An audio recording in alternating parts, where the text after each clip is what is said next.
قربانی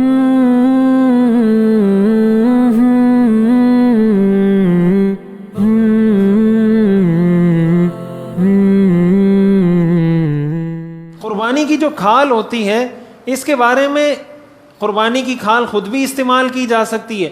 خود استعمال کرنے کا مطلب یہ ہے کہ اس سے فائدہ اٹھایا جائے.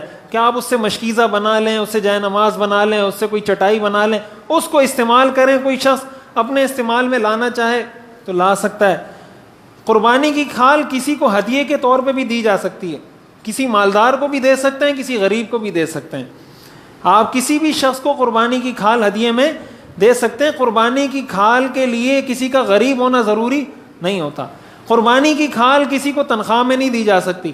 ہمارے ہاں جو دیہی علاقے ہوتے ہیں, گاؤں وغیرہ میں, وہاں امام کو یا مؤذن کو اس کی تنخواہ میں قربانی کی کھالیں دی جاتی ہیں.